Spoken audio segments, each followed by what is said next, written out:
Serious convicted criminals of Reddit who were later proven innocent. What's life like after being found innocent and released? I was arrested for stealing from my engineering firm, got arrested and taken to jail. The whole experience was awful. I was arrested on a Friday and ended up spending 3 days in jail. Got strip searched, put in an isolated cell completely naked because of my past use of antidepressants, which deemed me worthy of suicide watch, and then got marched into court in an orange jumpsuit and shackles. Eventually it turned out to be a case of mistaken identity, but the whole experience sucked.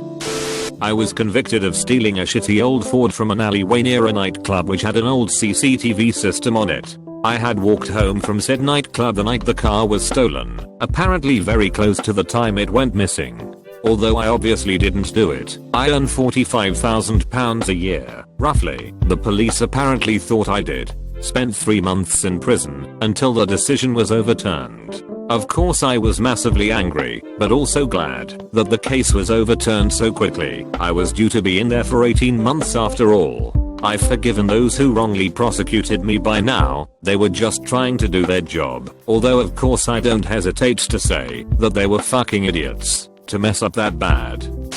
I was arrested and charged and convicted in one court with drunk driving and causing an accident despite having a shattered right foot and an inability to even stand. I guess the officer thought my repeated falling down when he tried to force me to walk was evidence that I was drunk.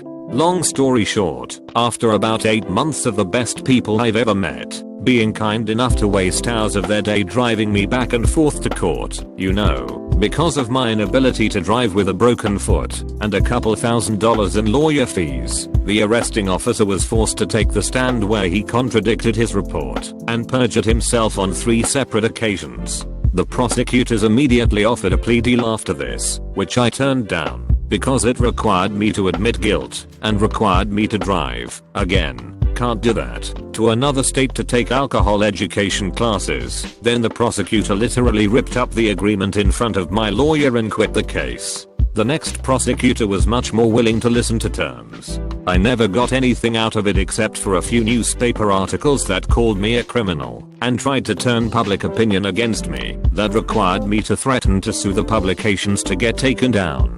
Some people, old friends, still believe that I did it, and I'm not sure why, but 99% of the folks in my life believe I was innocent. At least, they do now. It's not easy meeting new people who read those newspaper articles though. I have to explain to them the whole court case to convince them that I didn't do the thing I was randomly accused of, as well as how broken feet work or don't work, and that gets really exhausting. As far as what people don't understand about this, if they haven't been through it, well, that's already been echoed here by others. The whole time being stolen from you, that you never get back.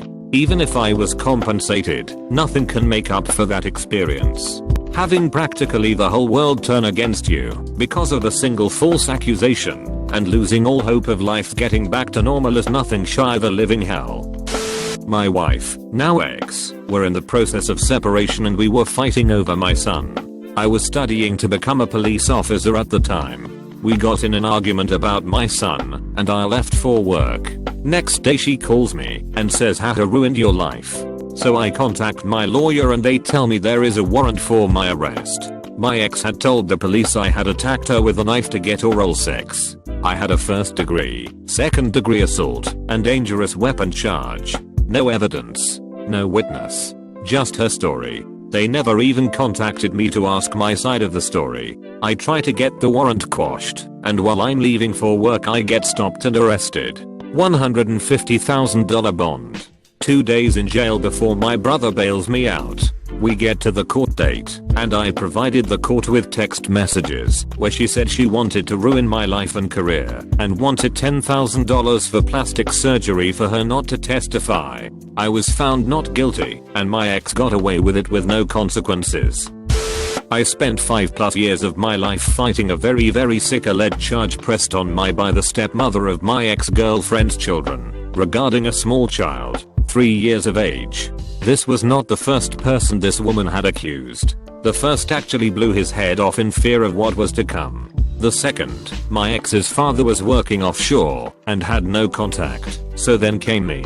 Even though we were not still together, the mother still testified on my behalf because she knew the truth. I beat the first charge only to have a lesser, but still sicking charge pressed against me due to double jeopardy and all, which I also beat. Although never convicted, this charge still appears on my arrest recorded and follows me to this day when trying to get her apartment and somehow at various jobs, then spreads like a wildfire throughout the workplace. Although this may be due to it being such a small town, I believe it is from me busting my ass and deeper background checks being done on me in preparations for advancement in the workplace that I'll never receive, but this is only a speculation. Any law savvy redditors care to tell me why that is? I'm a very poor person and cannot afford any sort of decent lawyer to remove this from my record or sue for any sort of restitution. This has really fucked with my mind and life in general in many ways to this day. My friend's girlfriend was awakened by her baby one night and she beat the kid. My friend, who was sleeping on the couch, got up to check on the baby and found her laying funny in the crib. He woke up everyone in the house and called 911. She was charged with homicide by child abuse. 1 year later, he was arrested while walking out of class at the college he was attending. Her lawyer went to every magistrate in the district to get him charged before finding one out of district that specializes in child abuse cases. They just wanted blood, I guess. The best defense is a good offense. He was then charged with the murder and aiding and abetting. At the trial, the victim's father stated that he hoped she spent the rest of her life in prison, but as for my friend, he could care less if he walked free that day because there wasn't much he could have done to help the situation. My friend was found guilty of aiding and abetting. He was sentenced to 7 years in prison, which was less than the 10-year minimum because of the circumstances. The jury was just convinced by the prosecution that, because he gave 2 statements, he aided and abetted for a homicide by child abuse. He spent 2.5 years in prison before getting a chance at an appeal. The judge at the appeal was like, how was this man held more responsible than the grandmother whose house it was in? He won the appeal and the charges were dropped. The sensitivity of a child being murdered made that a struggle for him. He was sent to the worst prison in the state because of the charge. 22 years ago, I was convicted of stealing from patients in the nursing home I worked at. At the time, I couldn't afford a lawyer and the public defender convinced me to take a plea. Scared the sh*t out of me with a possibly long prison sentence if we went to trial, or a 9-12 months if I pleaded guilty. The PD gave me 50/50 chance of winning and I took the plea. I served 9 months and had to repay $11,000 in restitution to the nursing home, not the patients. After I got out, a former coworker told me the thefts were still going on. I told the PD's office, but never heard back from them. I had no choice, so I was making regular payments until I hit the lottery 3 years later. I then hired a private detective and a real lawyer. They successfully found the thief and got my conviction overturned. Even though I didn't need the money, I sued the nursing home and got back every penny, plus interest I had paid them. I was convicted of stealing 765-inch high-definition Samsung TVs from Best Buy. To this day, I don't know how they thought I hauled 765-inch TVs from a single store by myself without being noticed. They are fantastic TVs, by the way, as long as you know where to find 4K content. I was given a compensation of roughly $600,000. I felt vindicated. People were apologetic to me. I went through hell and came out alive. Most people don't understand what it's like to have months of your life stolen from you. My husband's case was minor compared to some of the other stories here, but it still makes my blood boil some 21 years later. My husband was driving. I was in the car with him. He turned right on a red light when there was no traffic. Cop pulls him over and tickets him, saying there's a no turn on red sign right there, pointing to where apparently a sign used to be. We went back in the daylight the next day and there was a hole in the ground. Looked like a sign had been there at one time.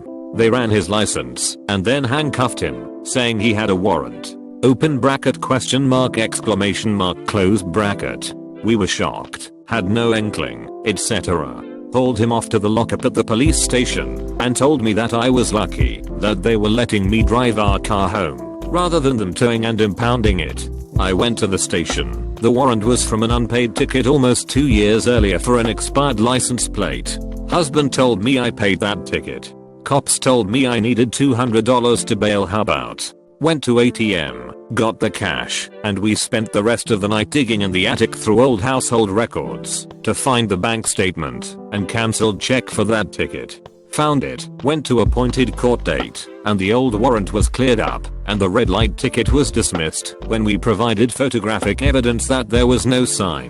But as we checked out, we were assessed $200 in court costs. And when I asked how we got our bail money back, they pretty much laughed at me. "You don't," was the curt reply. They also invited us to sue them. We were already out $400 for 2 non-crimes and certainly couldn't afford the money and time involved to hire a lawyer to sue the city of Grosse Pointe Woods, one of the wealthier suburbs of Detroit. Maybe this is how they got so rich. So that was the end of that. I was accused of raping a woman. She had drunkenly let someone sleep with her and couldn't remember the name, so she said it was me.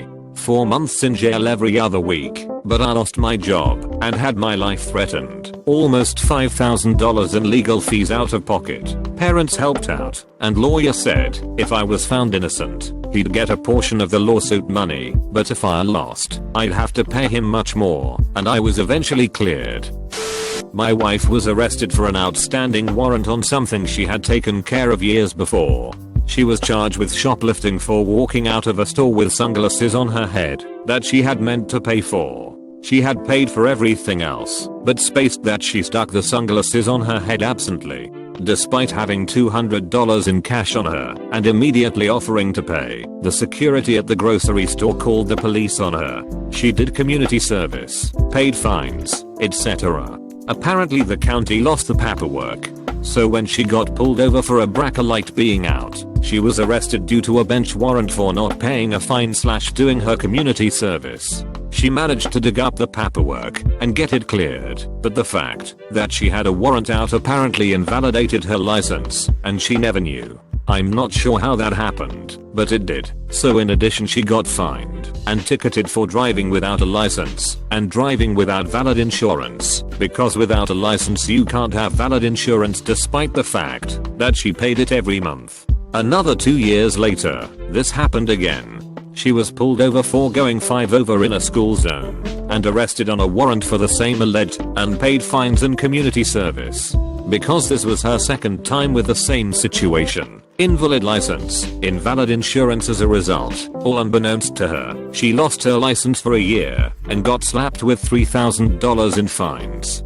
To boot, the judge told her she was being extremely lenient to my wife, only because we had a newborn baby at the time, and would normally have put her in jail for 6 months. Once again we've provided proof that she cleared up the fines and community service years ago, but who the hell knows if it's taken care of. It's to the point where we are considering lawyering up and suing the county, because if it happens again she'll wind up in jail on a 3rd offense for no license / insurance. Meanwhile I've had to take a low-paying job close to home, so I can be on call to grab the kids at school or whatever if something happens, and she's been homebound for over a year now, going out of her mind.